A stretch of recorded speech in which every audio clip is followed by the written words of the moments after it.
I was out in Sag Harbor 2 weeks ago. We did a reading from the book with some people who you may know who are out in the Hamptons. Later on, I'm going to be going up to Socrates, doing another reading there. We had a Zoom reading. I know that Rich hates Zoom, but we had a Zoom reading with some poets in Detroit. Had a Zoom reading with poets in San Francisco. And let's face it, San Francisco is a colony, poetically, of New York City. Lawrence Ferlinghetti, Jack Hershman, Diane DePrima, Howard Morse. You can tick them off one after another. They're from Brooklyn or the Bronx. Jack Micheline, Bob Yes. Yeah. I was going to say Jack Micheline. Yeah. So this book, coincidentally, was published by Blue Lights Press, which is a San Francisco publication. And I made sure to include that San Francisco contingent in this book. Because, the penny candy store beyond the L is where we all first fell in love with unreality. And that was written by Lawrence Ferlinghetti, maybe in San Francisco, maybe in that mansion that he grew up in, maybe in the orphanage that he was in, but it's the same penny candy store for all of us. And so that harkening back, you'll find people harkening back to their experiences cooking on a hot plate in a cold water flat, Diane DePrima's poem, hot plate cooking. You'll find, Balaban by Jack Hershman's very fine poem by Jack Hershman. You'll find Edward Field, superior poet, writing about the Statue of Liberty, waving goodbye to people who are leaving New York City. So to people that are exiling themselves from New York City. You'll find Karen Finneyfrock from Seattle, Washington, who read a poem, The New Colossus, at the Bowery Poetry Club, which is about the Statue of Liberty embarrassed, and I have this poem around her knees saying, give me your tired, your poor, your wretched refuge, as a feeling like the total American hypocrite. So you're seeing all sorts of different perspectives. It's 179 poems, 350 pages. I could have included half of you guys in it. But it would have been 1,000 pages, at least 1,500 pages. So that was a difficult thing. But being able to get it inclusive enough and enough different elements so the fabrics are, the warp and weave of the fabric are all in there as much as possible, without making it, a foot and a half thick and so unwieldy that nobody could actually use it. That's a balancing act, and I won't say this anywhere else in this room, besides in this room. If I was ever asked to do an anthology like this again, I would never do it. I would never do it. It's just,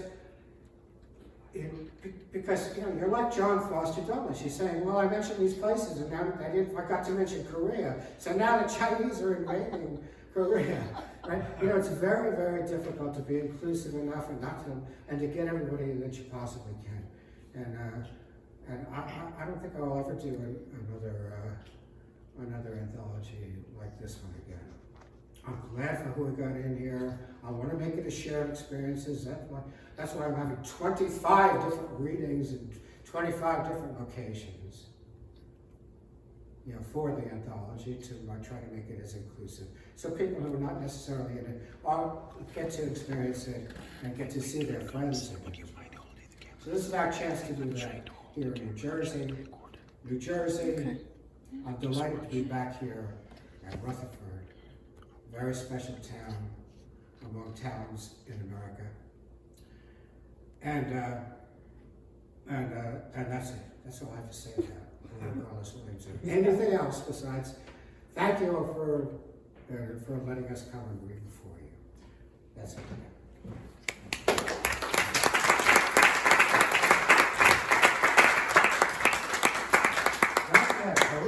That big thing, a picture of that. If you want, we can put that music stand up there if that'll help. We have 3 readers with us today. Danny Schott is our first of 3. Of course, you know, I know Danny Schott from Long Shot magazine for many, many years. He was, I think, poet laureate of Hoboken. He was born in the Bronx. I did not know that. Spent his 20s in the East Village, down the block from out in Ginsburg, back when it was cool to do that. Raised by German Jewish refugees, he spent the next 3 decades as a New York City public high school teacher, serving in the South Bronx, Harlem, and Brooklyn. His play, Roll the Dice, co-written with Larry Kelly, was performed at the New York City Theater Summerfest in September 2018. He spends his days gawking at the Manhattan skyline on his walks along the west bank of the Hudson River. And I remember we did a reading at a little university location there. We could look out over the river. We could see the ashes right after 9/11 in the Hudson River. Beautiful gentleman, Danny Schott.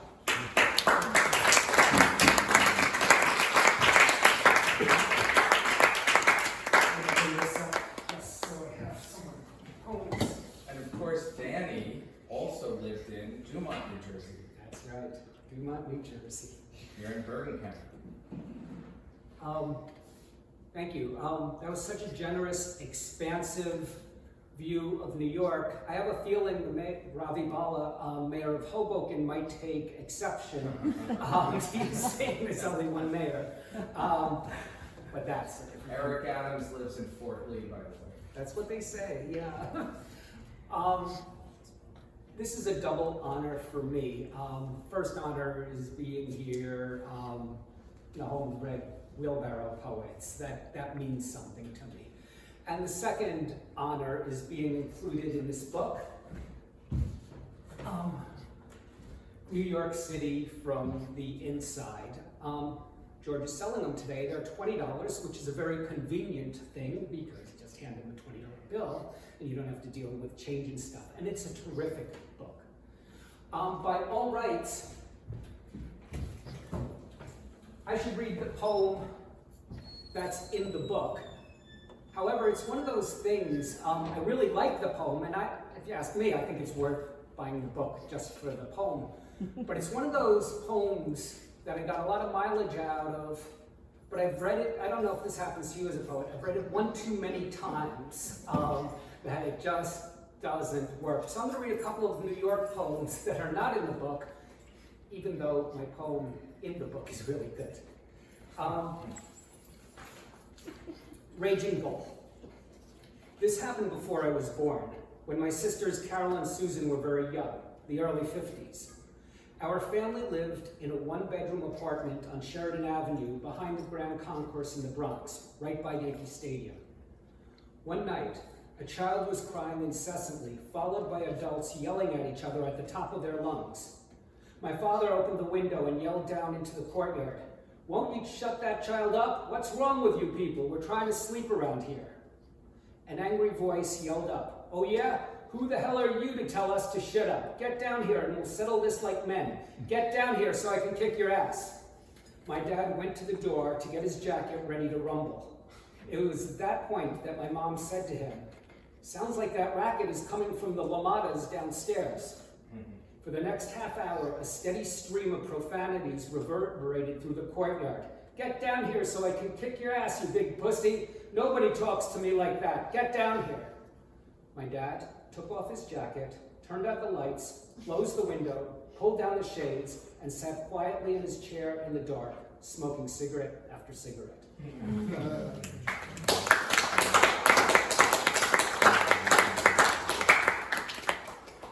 Another New York poem many decades later. Kids. He is my favorite photographer. "I've been taking pictures of skateboarders," he said. "They're fantastic." We made arrangements for me to come to his loft in Tribeca and pick out some photos. When I got to his door, a young voice told me he was across the street at the Baby Doll Lounge. He was sitting at the bar, staring straight up at a stripper's crotch. I tapped him on the shoulder. "I'm here for some photos." He was confused. "Here? I don't think they want us to take photos." "No," I said, "of skateboarders for my magazine."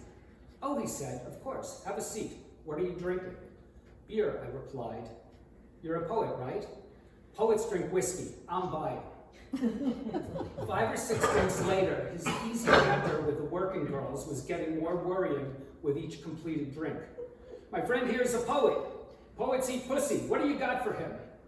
A bouncer who had been standing by the door grabbed him in a bear hug and deposited him on the sidewalk outside.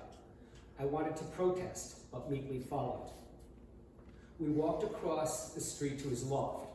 Inside was a group of 8 or 9 teenagers lounging around. Skateboards were parked near the door. 4 or 5 of them, mostly girls, were crumpled in a heap on a futon by the wall. 4 others were playing darts on the other side of the room. Instead of hitting the target, the object of the game was to catch the dart before it hit the board. The famous photographer walked to the counter and opened a fresh bottle of whiskey, pouring full glasses for me and him before retiring to a chair in front of the coffee table. A few packets of photos for me to look at lay on the table. The teens were in various states of injury. One kid had a dart stuck in his arm. Others were bleeding from various wounds. The famous photographer looked over the carnage. "Kids, what are you going to do?" before passing out. I took it upon myself to play Florence Nightingale, finding rubbing alcohol, cotton balls, and Band-Aids in the medicine cabinet. The teens were compliant, friendly, and not the least bit curious about what was going on. After maybe half an hour, the famous photographer opened his eyes. "Kids, aren't they fantastic? I should make a movie."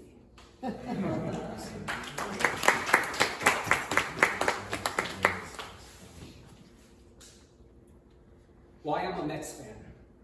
Because the Dodgers signed Jackie Robinson in 1947. Because Willie Mays played for the New York Giants. Because the Yankees waited until 1955 to play Elston Howard. Because Tom Seaver. Because I believe in miracles. Because I'm a Jew. Because of my dad. Because I love a good cry. Because Jacob deGrom is pitching today. Because baseball is what's best about America. Because none of this will make sense to a Yankees fan.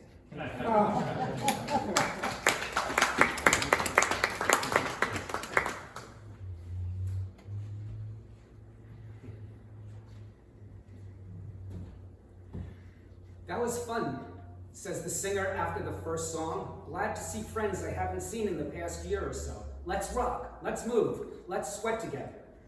The next band tortures the sound man, or maybe vice versa, as they take the stage and launch into a pop tune about a heroin overdose. The next song's for the ladies, She's a Killer. It's a 95-degree day outside. Still, I'm dressed wrong in shorts and tee, like a New Jersey dad or granddad. Adrift in a sea of black jeans, mini skirts, Converse, and pointy trash and vaudeville boots. At the show at Bowery Electric, against Caroline's wishes on a Friday night in the city. Grooving to the sins, sounds, and dreading the sweltering path ride home to Hoboken. Cindy says, "How could I explain this to Henry? It's a dream. I don't know music or notes or shit like that." Cindy is beautiful, a model, a chanteuse. She thinks I'm cute. At 64 years old, what does that mean? Honestly, what has it ever meant? The world is different tonight. Are we too dim to recognize the reckoning, the shift, the churning dynamo of a riven world in flux? One more scotch and soda, turn around, look in the bathroom mirror. Hold in my gut. I look good. I'm alive. We're alive. Rock on.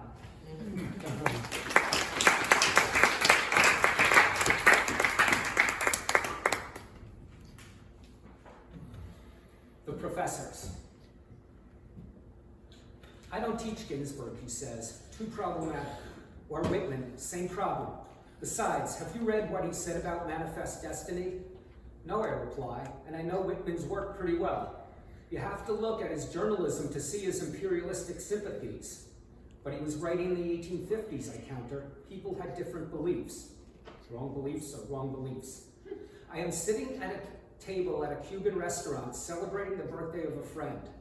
Most of our group of 12 are college professors. A few are also poets. All are younger than me. And Juno Diaz, I wish he wasn't so problematic because a lot of my students who identify as female like his work. So what do you teach, I ask. Audre Lorde is one. She's very good, I say. They're very good, he corrects. She's been gone a while, I remind him. I think if they were around, they'd identify as they. I don't think that's how it works, I offer. Sometimes it's hard to understand, he says. It's very confusing, I admit. I know, he says, it's a generational thing. At this point, I can no longer contain myself. That's why I call myself a liberal and not a progressive, because too many progressives are illiberal in their views. I might as well have farted loudly or declared myself a Nazi. The stunned silence is palpable. Finally, the conversation picks up, and I listen to another professor who previously said she was not rehired because of her politics tell the person across from her that she's not getting vaccinated until more research is done. Jesus Christ, I mutter loudly to myself, I need a cigarette. I wander across the street and look through the tavern window to watch the Jets blow another game. 50 years of losing and counting.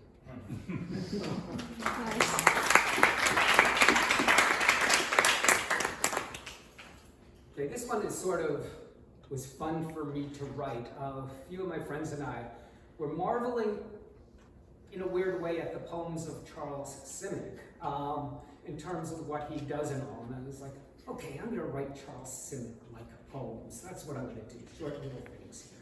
So I called the whole suite of poems the Jersey Slide, and it's in different pieces. Birds of Bayonne. Follow the path in Bayonne. Snowy egrets fish for whatever they can dredge up, pawing to the turnpike overpass. Cars crawl, honk, clamor. Jersey Slide, crisscross, cook the asphalt skyway. Colossus. We gaze at your backside. What a glorious ass it is, mother of exiles. We're the ones who heed your call, striving across the river, the racing heart of Manhattan, beacon of liberty and wealth, and perhaps the making it, whatever that means, whatever that meant. You called me a replacement child, and I had to laugh because I never thought of it that way. One life can't replace another, as Ronnie James Dio couldn't replace Ozzy, or Trump can't replace Obama. If anyone's a replacement child, it's Carol, not me. Fuck you, you fucking fuck. Carlos sits sullenly in his inside-out t-shirt, wondering when it was he became such a dick. Age. A middle-aged woman wearing a Dumont hoodie walks toward me by the river. Hey, I shout, I'm from Dumont. She looks at me, perhaps frightened, her Dumbledore sweatshirt glittering in the fog. Revelation. Unfortunately, my wife came to the conclusion that I was old before I did, and now anything I do proves it so. Two Jews in a small town on Christmas Day. We meet at 7-Eleven, smoke some weed, share a Slurpee, don't know what to do. Sheila says Grateful Dead. I say Sabbath. She walks alone in the snow. I stand frozen. The editor's lament. I have maintained my integrity, publishing only what I deem worthy, not trading favors with other poets. The literary community returns the favor with joyous vengeance. Okay, last one I'm going to read right now. Dispossession. The family never speaks of Lena, but here she is, my aunt from my father's side in the snack aisle at Acme that used to be AMP, after it was Food Town, after it was Pathmark, down the block from us in Hoboken, New Jersey. Lena stands in the snack section weighing a bag of pretzels versus a bag of Doritos. What foodstuffs in this new land of wonder? I follow her to the canned soups, Progresso soups, Chunky soups, Campbell's soups, Well Yes soups, the flavors, the variety, all unkosher, all available, all on sale, buy 3, get 5 free. What sense does that make? Jesus stands in front of the liquor section, silent, newly dead. I saw his body at Our Lady of Saints, one of the few people I met who looked better in the coffin than he did on the streets. Jesus' name is Bobby. He was a homeless man who lived between 6th and 7th Street on the avenue. the stretch between the bagel shop and Dunkin' Donuts his domain. He's holding a Bud tall boy in a brown paper bag. Thanks, he says, the only word he ever says besides smoke when he sees me walking down the street. I nod to him in my usual way and follow Lena to the meat section, far from the pork chops, to the cuts of beef. So many choices, what's a lonely apparition to do? She surveys the possibilities, sometimes picks up a package for inspection, moving her lips as she reads the label. Lena was killed at Auschwitz. Her father, my grandfather, drove her out of the house with a raised garden hoe after her pregnancy became apparent. She moved across Frankfurt with her boyfriend, the army sergeant, who disappeared somewhere along the line. Her blonde-haired children, Wanda and Dennis, murdered at Theresienstadt. Family history we don't talk about. I don't talk about.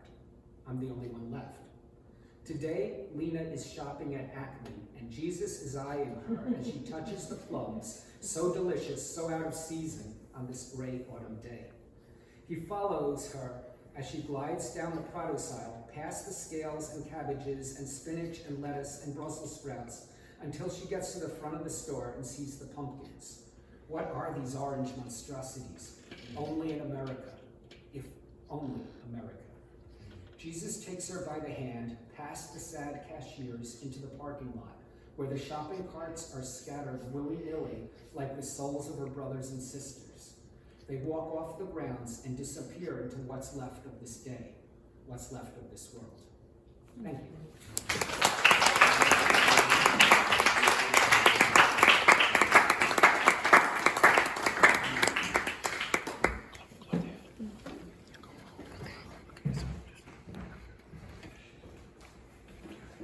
One more time for Danny Shaw.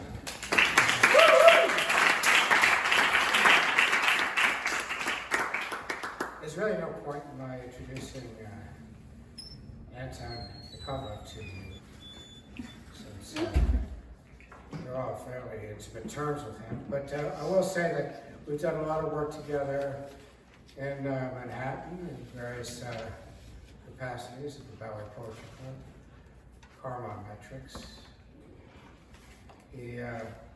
He's putting together a reading at the Jefferson Market Library for the book, which should be a lot of fun.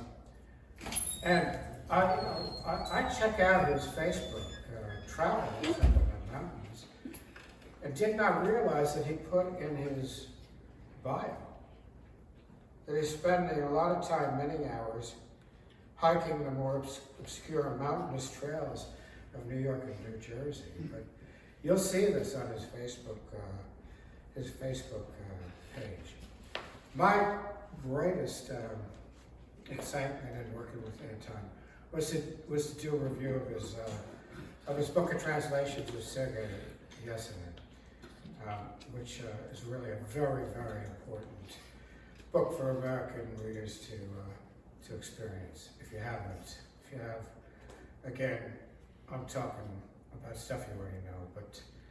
But having said that, I'll now introduce you to our second contributor to this book, New York News, Anton Yakovlev.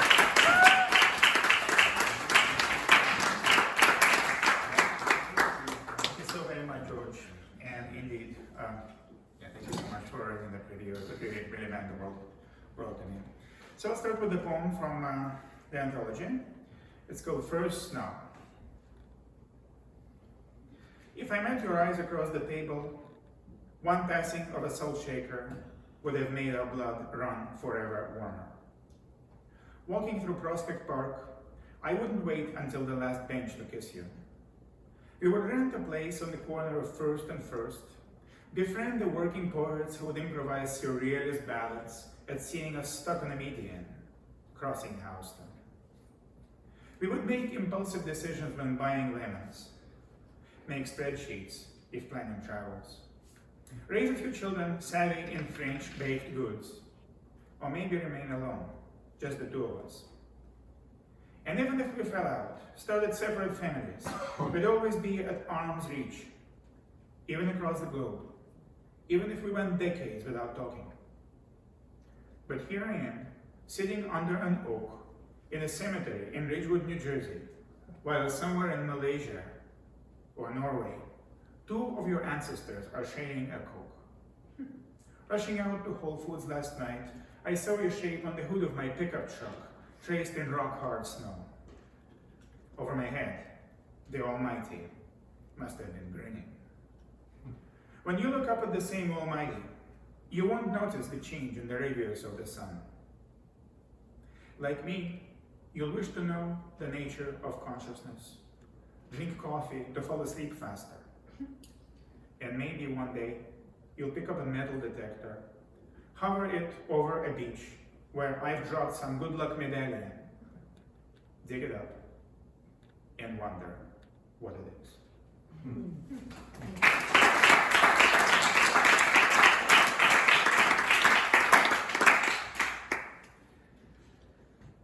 We now go onto the streets, somewhere.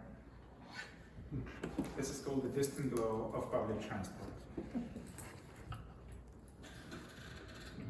Do I fall asleep sniffing in bed figments of doctrine? People I like flatten themselves to the waves and patterns that once inspired some great brain to pummel verbal images on paper. People I remember drink coffee with people I don't remember, and I judge them according to the waves and patterns that once inspired some great brain to pummel verbal images on paper. The coffee is sickeningly black. It might as well be coffee. And he who drinks it is doing funny little things with his watch. 15 minutes pass, nothing changes. She who drinks too looks at him, unobtrusively begs him to listen. And he does. Oh yes, he does. A man walks out of the bathroom with toilet paper. The waitress stops him. She finds him. Later she will write a poem about him. You stand by the wall, looking lost and bitter. At length, this scene is eclipsed by beautiful music that really gets to the bottom of the afternoon. You spin an umbrella, and raindrops pour over windows. In about 6 hours, they will be black, menacing. I will pass by them and turn away, choosing not to look. Someone else sucks up his pride and takes a picture, despite your dirty look. He will draw your portrait, beautiful, romantic, swerving your umbrella in the rain, sad like lilacs. Then a bus will splash dirt in it, giving you a long black nose and an extra eye on the forehead. It's been said, love gives people a third eye. I got my first and second shot, and see you in 2 dimensions, but what a sight you are nevertheless. A glutton hurries past. A thin man stumbles. 10 years from now, he will become a senator. When I take my next breath, the artist has already erased your extra eye, and you love me no more. My own eye weeps, but sticks around. A web of medieval heraldry resurfaces on the pages of the great brain. That happened circa 1560. In 1990, his prophecies were refuted, and he was posthumously sentenced to death. I remember this, and fall asleep with a sense of great relief. Stray cats are tugging at my coattails. Meanwhile, in another country, impoverished not too long ago by some wicked bad people, a storm is gathering, and you adjust your collar. You need a friend to tell you things are fine. But he's been dragged off to face a firing squad last night. Besides, he wasn't even your friend. You hum bitterly, and a bus arrives.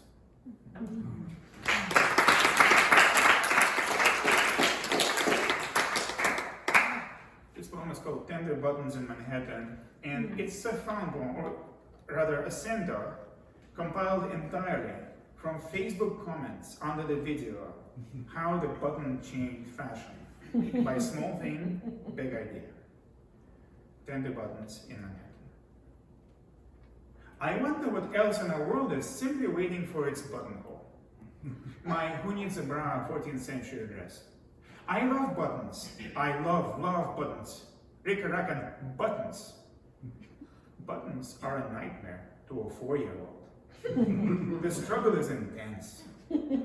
I knew a man who hated buttons. Buttons on the floor, pick them up. I remember going to button stores, quelling over each other's buttons. Some are sacred. Button tin or button jar? Oh, how I love buttons. I designed buttons and sold high-end buttons. Look up your local button club, State Button Society, or the National Button Society. So my buttons, gotta send some to you. I love buttons, but they are only good if your fingers can work. How many times have you found the perfect button? I advise you to visit the Museum of Button in Santa Angela di Romagna. I can finally admit to having a button collection. I love buttons. I love buttons too. I always remove the buttons before throwing the garment away. I have boxes full of all kinds of buttons. Round buttons are my favorite also. I have a jean jacket that I decorated with buttons. Let someone pick out the button. I need that. Hey, button lovers, would love your feedback on buttons. Changing the face of buttons literally. And button, button, who's got button? I love buttons. Tender buttons in Manhattan. I need to find buttons before winter. They are here for the long run. I love buttons. No bad button. Buttons, yep, I would like to meet more buttons all over the world. I love buttons. I need to shop for buttons. Okay? The Button Queen. I have boxes full of buttons. The Button Inspiration started a button jar. Me too on the button topic because of all those buttons on your new dress. Someone stole my jar of buttons. Buttons. Duh. Damn, I used your pie, man.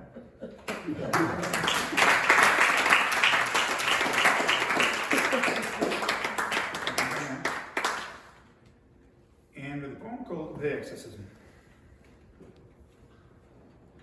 O reasonably well-known driver of the overrated light blue convertible, why do you bend machetes with your gray eyes?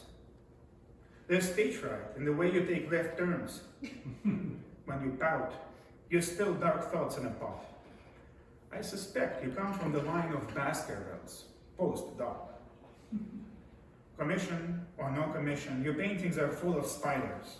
You measure poltergeists in your home to predict the shrinking of St. Hilda's sheep. A distracted Charon, retired from leafing, always picks up the ashes of your diary. A carol rings in your head and you resent its sound, but enjoy the slow-boiled resentment. Even your mellow dog digs a good bone to pick. I saw you on Brighton Beach, the day after Christmas, just as you came out of the water. And yet, we react in the same way to the draft that makes toes curl on time-working winter evenings. Forget where you're going. Dress all in white. Close your eyes. Say something to the film crew outside your apartment. There is no duel on your schedule tomorrow. You'll be okay.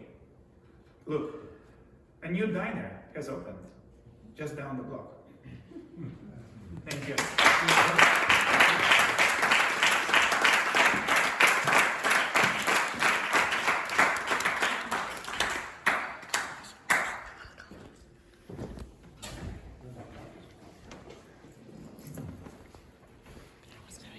I would like to. I do understand some of those things.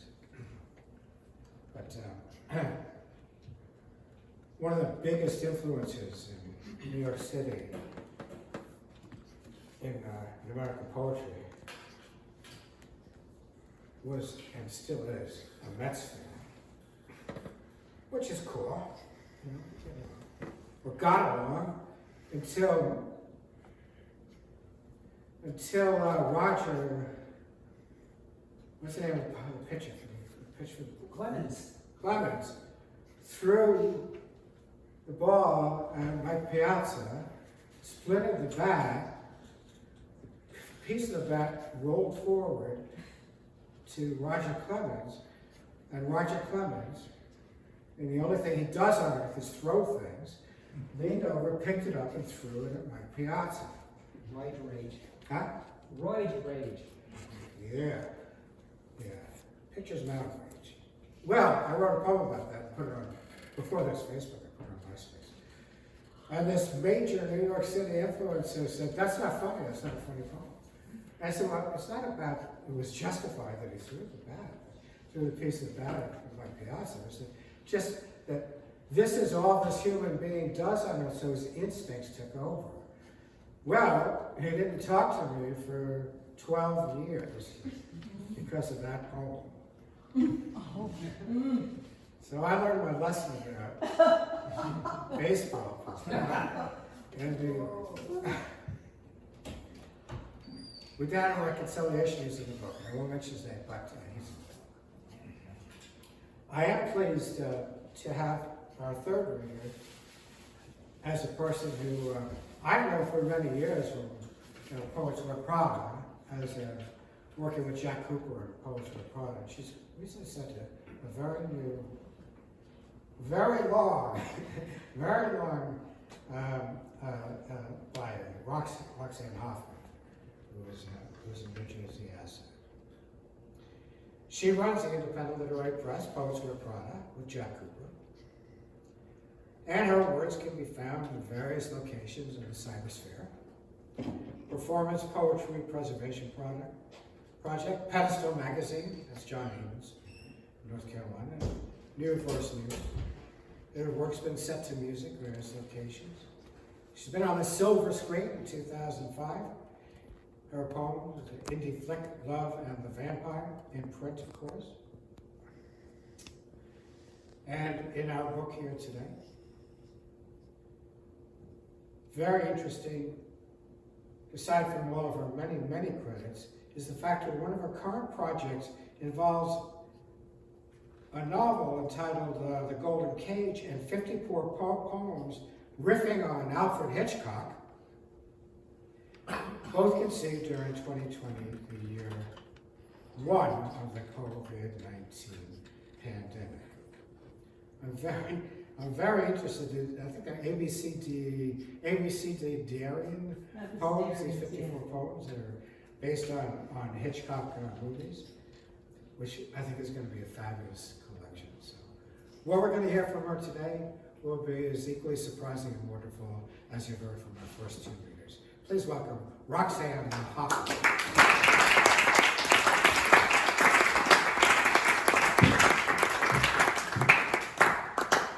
Thanks, everybody.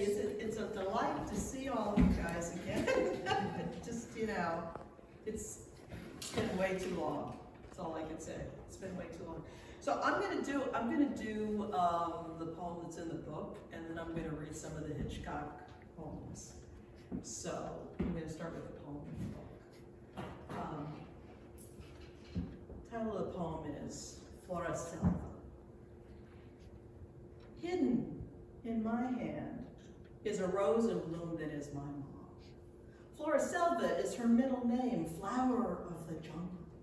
She took a cutting of herself and planted me in between the cracks of concrete called New York, where I grew wild and thorny, a prickly bush that didn't bloom. A man came by. He gently pulled me out and planted me in the soft, cool earth of a large clay pot to take me to his garden state so I could flourish and bloom. Hidden in my hand is a rose in bud about to bloom. Flor de concreto, flower of the concrete. That rose is me.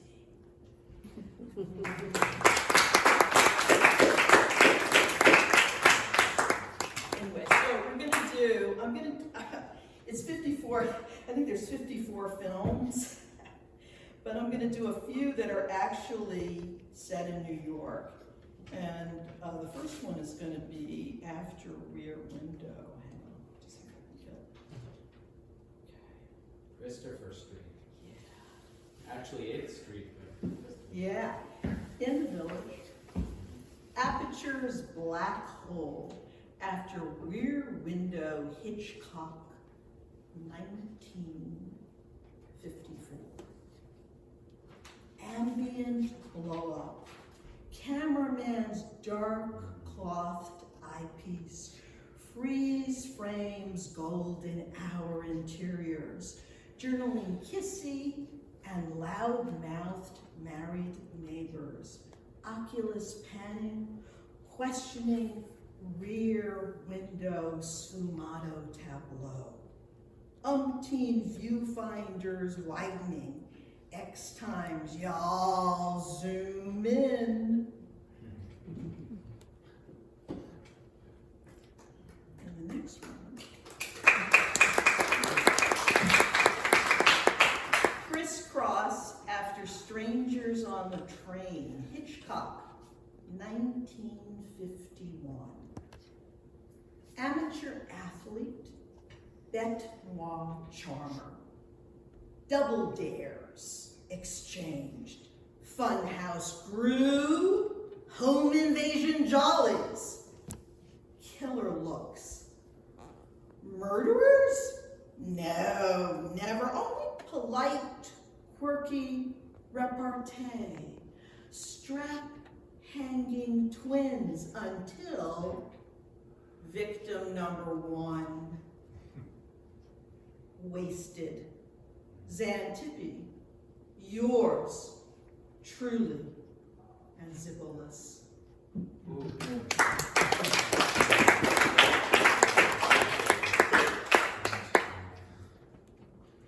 Champagne dreams. After Rope, Hitchcock, 1949. Altercation, body. Champagne corks, candelabra. Dinner dished out. Enter friends, family, faculty, greeting hosts. Ironic juxtaposition. Killers, lovers, mix. Nibble, ordinary people at play. Quarry, reposed, served tribute under veil of white linen, X'd out by young zealots. Marty Granger lived in Brooklyn, by the way. And I'm gonna do one more. And this is just a silly one. This is Good to the Last Drop after North by Northwest, Hitchcock, 1959. Admen, badmen, collide, converge. Dead, drunk decoys emerge from grills. Gentlemen, gray-suited and glam. Hoteling identities, judged killers by knives, lovers metamorphosize. Non-existent operatives, Oswald boating on the lam, persistently present, quirkily romance, sidestepping, tumbling, only to transcend, until vetted, wedded, a happy end. Exfold yesteryears, yonder years past, zestfully, zygosty, good to the last.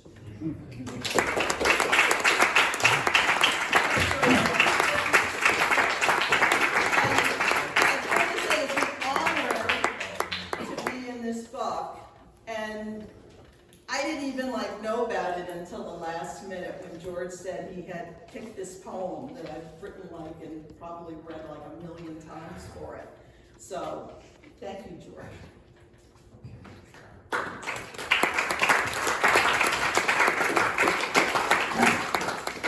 Roxanne's poem is about, her mother used to call her a particular flower, of course, a crack in the pavement. And it was really an appropriate poem to have in the collection. I'm going to read three people who are not here today, and then we're going to conclude this portion of it and go to the open mic, and I'm very much looking forward to hearing everybody here in the open mic as well. This first poem by Yusef Komanyaka, The Last Bohemian of Avenue A. Joe Top and I decided to give back soil to itself. following a merry-go-round in Central Park to harvest horse shit. We'd lug it here to Alphabet City, wrap the dung in flower seeds with cheesecloth, and then toss the balls into those bare lots of apartments torched to ashes by landlords. The sun and rain began a bidding till the gobs split open and wormy tendrils took hold in the damp dirt. Nasturtium, yarrow, bird's foot, cosmos, and rose to kill blight. I hardly hear early cocks anymore along my avenue from C and D, as it trumpets for the all-night conjurers and newspaper hawkers from bygone days. Now everything's the next corner, or dust in the fortune teller's eyelids. But I can't forget brazen crowing from coops, hidden from pepper pots, statues and birds of paradise, those feathered warriors paraded as if on the edge of empire or outpost. A cure for homesickness, fresh eggs for breakfast, and a little shade beneath a stunted flame tree. In a basement room on Fridays, they fleeced dishwashers, janitors, dog walkers, short order kicks. But Lower Side grew into a refuge, budding toward 3 rumors of crepe green shadows this side of the Bowery as sweat and blood sought the brag of Spanish gold. Yusef Kumagata.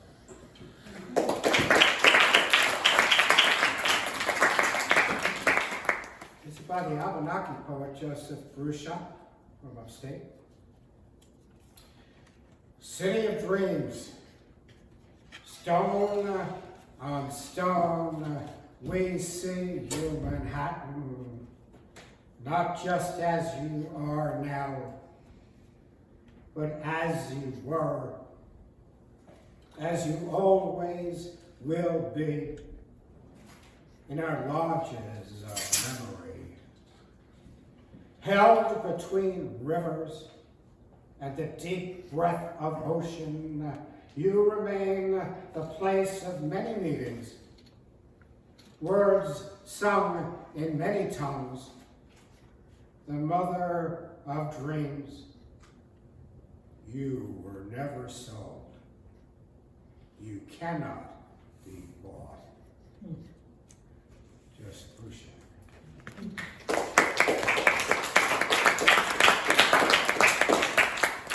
And Robert Bly lived on Baker Street for a time when he was young. He also taught NYU on a different occasion.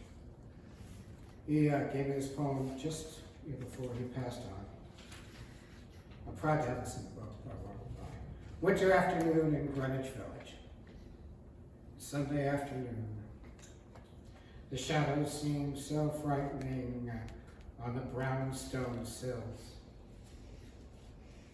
The Missouri River must be flowering the same muddy brown.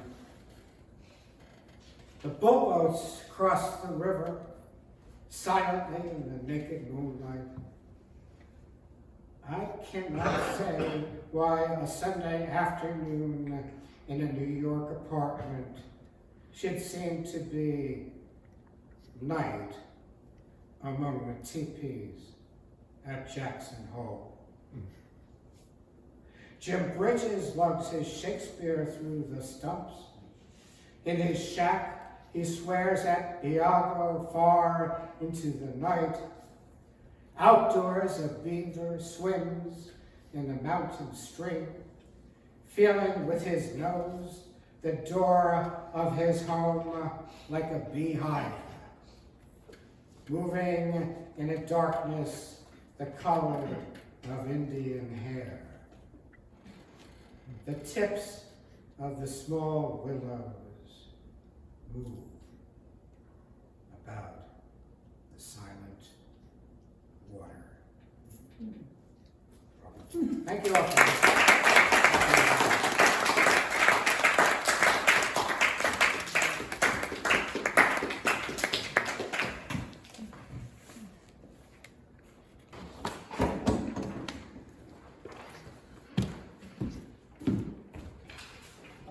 This is a poem I wrote when I was waiting online with Jeff Wright to get our contributors copies of this book.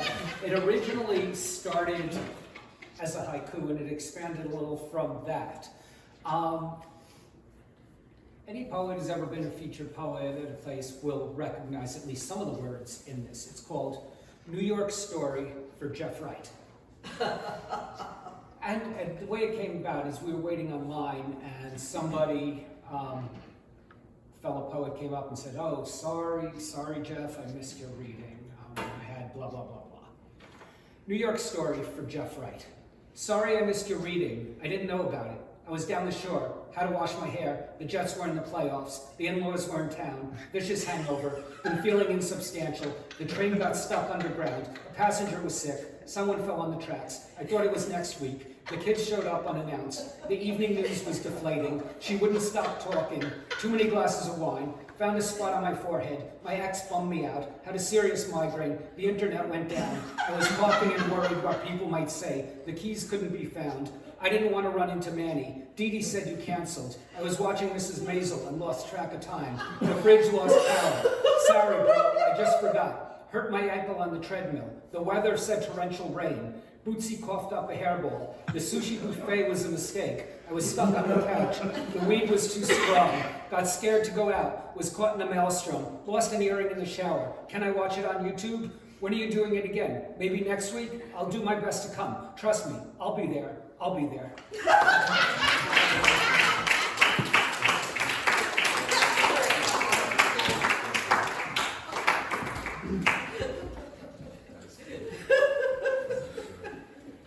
This poem is called The Man Who Remixed Your Soul. I walked with you through Washington Square Park, transmitting the voice of God, but you didn't notice. I set fire to the orange in your Manhattan, but all you wanted was to change the station. I called myself your life's signature oasis, but you drowned me in static. So then I buried myself in a potter's field, and you wouldn't stop spinning requiems.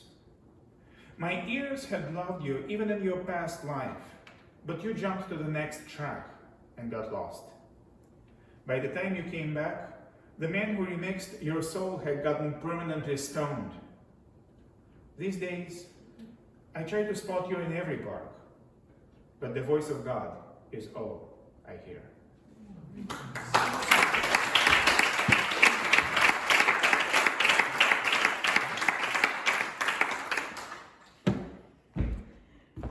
Okay, so this is actually not my poem. This is Autumn in New York, which I didn't realize actually has an introductory verse, so I'm going to read that and then sing the song. It's time to end my holiday and bid the country a hasty farewell. So on this gray and melancholy day, I move to a Manhattan hotel. I dispose of my rose-colored chattels and prepare for my share of adventures and battles here on the 27th floor, looking down on the city I hate and adore. Autumn in New York, why does it seem so inviting? Autumn in New York, it spells the thrill of first nighting. Glittering crowds and shimmering clouds in canyons of steel.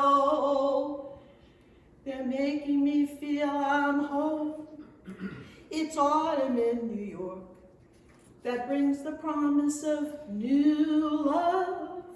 Autumn in New York is often mingled with pain. Dreamers with empty hands may sigh for exotic lands. It's autumn in New York. It's good to live again. Autumn in New York. The gleaming rooftops at sundown. Autumn in New York. It lifts you up when you're run down. Jaded roués and gay divorcees who lunch at the Ritz will tell you it's divine. It's autumn in New York. Transforms the slums into Mayfair. Autumn in New York. You'll need no castle in Spain. Lovers that bless the dark on benches in Central Park. Great autumn in New York. It's good to live it again.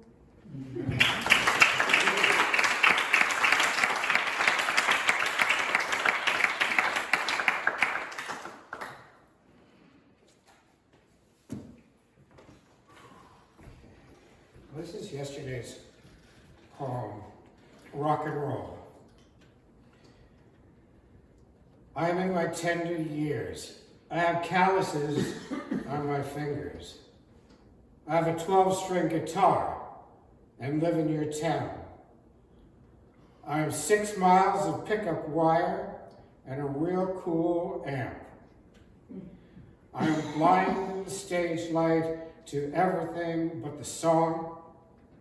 Barely 17 in the crucible of time. Literal as fuck, slick as liquid nylon. What I know of love, I can hold in the palm of my hand. What I know of desire can be stuffed into a pair of kick-ass blue jeans, set off like dynamite.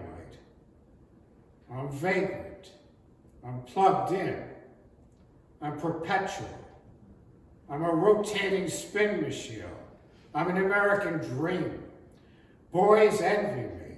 Girls ride home from the dance in the back of daddy's car, imagining I am holding hands with them. I'm too much smoke. Riff like thunder. The drummer's uptight. The lead singer's high on cocaine. This gig's going nowhere. So what? There's always tomorrow night and another dive bar to get lost in. I'm playing a love song too hard for love. I'm too bold. I'm too idealistic. Too punk. My guitar won't go where my heart leads me. I'm too restless. Too contrary. But I am playing for you. Only you. I am your very young lover. I will live forever on the precipice of this game, whacking hell out of every lie ever told in this sorry little town. Rock and roll.